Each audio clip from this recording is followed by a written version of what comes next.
Мої вітання. Я Світлана, і ви опинилися в моєму саду жовтневому. Совсем забыла про вот эту гортензию. Я же вам обещала весной, когда мы формировали штамп, что я покажу, что я буду с ней делать. Поэтому обзор хвойных любезно уступил место вот этой гортензии. Это гортензия Skyfall. Сейчас я вам покажу, что же мы делали, что произошло за летний сезон и как из одного куста обычной гортензии, это невысокий сорт до 1,5 метров, сделать штамп и 4 взрослых цветущих куста на следующий год.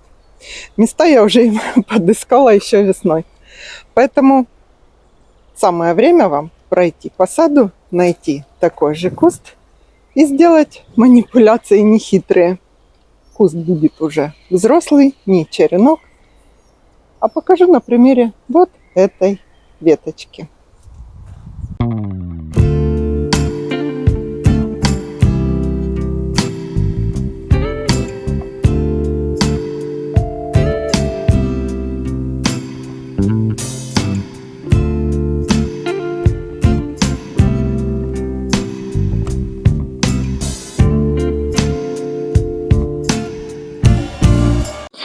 Пока немножечко теории я вам расскажу, перед тем, как мы будем смотреть, что же там у меня получилось. На примере вот этой веточки, древовидной гортензии, я как раз их обрезаю.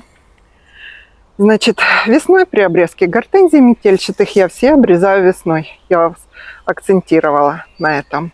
Я заметила, что у этой Skyfall вполне подходящий для штамба один толстенький, крепкий, достаточной высоты побег, ветка. Я ее решила оставлю. Можно было все нисходящие вырезать, и красивый штамп был бы уже в этом году. Но мы пошли другим путем, мы легких путей не ищем. Я это, конечно же, не сама придумала, увидела в интернете, показывали год или 2 назад. И решила попробовать, но у меня не было подходящего кустика. Все развилки были слишком высоко. В этом случае вот такая развилка веточек была сантиметров 5 от земли. Но в принципе может быть и 10 больше. Это не имеет никакого значения. Зависит только то, какую горку земли вы насыпете. Ну, наподобие это метод отводок, но мы ветку не отгибаем и не пришпиливаем. Мы наш куст вообще не трогаем. Он растет, как растет.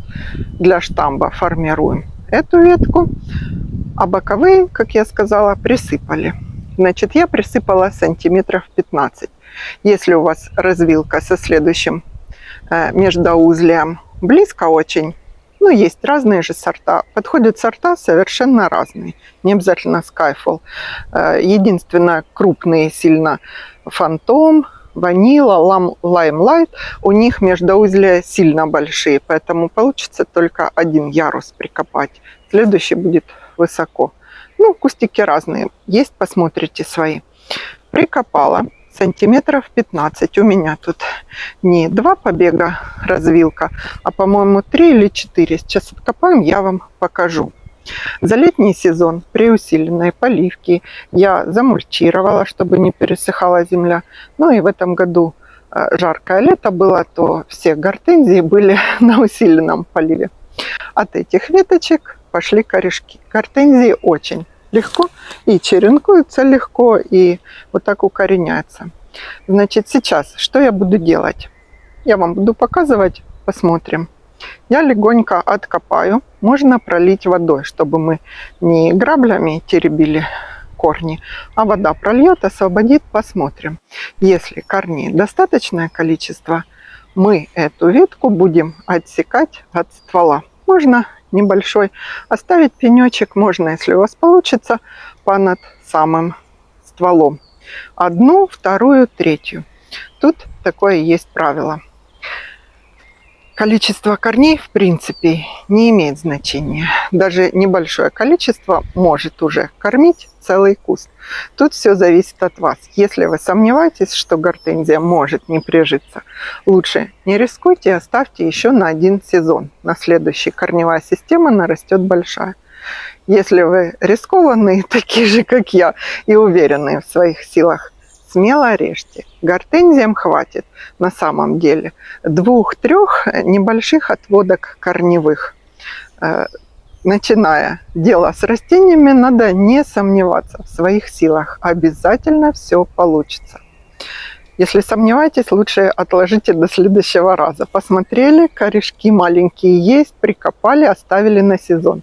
Ну, вы уже знаете, как, что дальше делать. Сейчас мы будем поближе смотреть, как я это буду делать.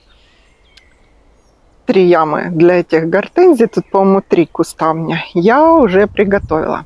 И на следующий сезон у нас получится 3 отдельных кустика и шикарный штамп, который уже разветвился.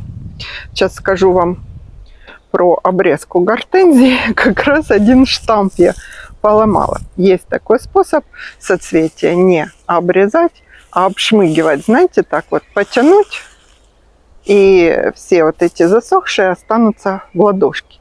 Так вот, 1 молодой штамп, почему, я сама не знаю. Все обрезала, а тут молоденький штамп, там он у меня. Решила потянуть быстренько, раз-раз, там соцветия малюсенькие, думаю, засохшие уже, ничего не будет. Засохшие они. Ну и, в общем, потянула и оборвала весь побег от самого центрального ствола. Поэтому я как бы не рекомендую обшмыгивать соцветия. Лучше обрезайте. Первого года развилка на штамбовых гортензиях имеет самую важную роль в формировании структуры вашего будущего гортензиевого дерева. Все, совет этот дала. Сейчас мы смотрим, что же я там откопаю. Так, ну и вот что мы делаем. Приготовила тут то, что понадобится. Вот так вот убираем все то, что замульчировано. Вы видите, достаточно высоко тут присыпано травой. Ну и у меня, смотрю, тут... А нет, у меня 2 больших куста. Вот к этому у меня штамп крепится через колечко. Так, ну и теперь потихонечку мы, значит, убираем землю. Сейчас даже я немножко пролью. Тут достаточно много я присыпала. Так, я вижу, что мне нужна лопатка даже тут, потому что довольно много я земли насыпала, но это было необходимо. Вот мы нашу опору убрали для штамба, я потом... Ого, тут корней. Я думала, тут как-то поменьше. Так.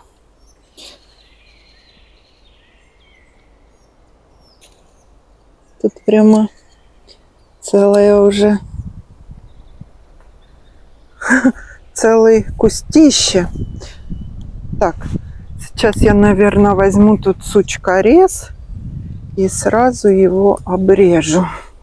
Сейчас покажу вам ближе, сколько тут корней у меня, когда я только начала откапывать. Все прямо отлично. Сейчас покажу.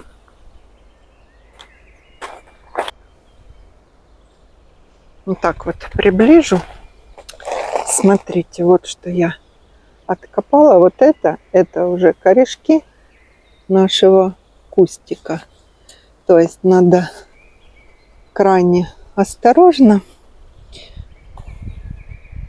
И вот корешок. Видите, корневая система. Уже достаточно много наросло вот у этой развилки ветки. Вот центральный наш штамп. А вот эта ветка развилка. А вот она шатается. То есть я присыпала. Вот она присыпанная. И с этой стороны, и с этой стороны. Вот вы начнете откапывать. Смотрите. И вот это корни уже нашего вот этого большого кустика. Сейчас я его аккуратно вырежу и покажу вам, что же у меня получилось. Тут куст уже достаточно прямо большой получается. Дальше вы увидите, какого размера куст я отсекла от основного ствола. На самом деле его еще можно было поделить пополам. Там у каждой ветки своя корневая система. Но я не стала, в моем саду уже гортензии сажать некуда. Откопала из-под низу я прямо вот эту веточку, я вам показала, что корешки все выше. И теперь мы ищем то место, где сам побег прикреплен к нашей гортензии, к основному стволу. Довольно много я тут, получается. Ага, вот нашла. Так, сейчас берем кусторез, сучкорез, секатор. Ну, тут довольно толстый, я вам скажу. И торжественный момент.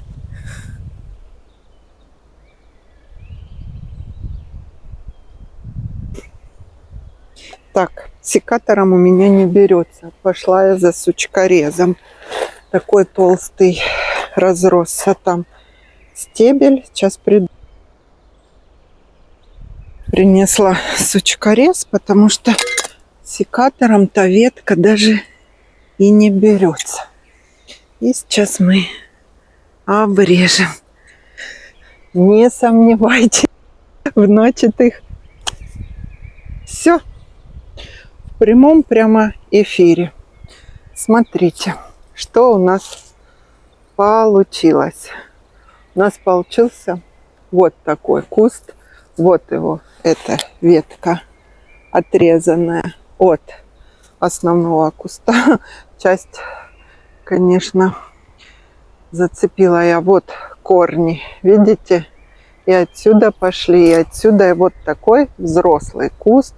Уже тут 10 развилок. Он у нас будет цвести на следующий год шикарно. Шикарно. Вот такой кустик. Тут мы прикапываем все назад. И вот что у нас получилось по итогу. Сейчас с другой стороны аналогично поступим. Решила водой не проливать, чтобы немножко хоть на корнях пооставалось у меня земли. Сейчас покажу вам. Значит, смотрите, что у нас получилось вблизи. Вот такой куст и вот такой штамп.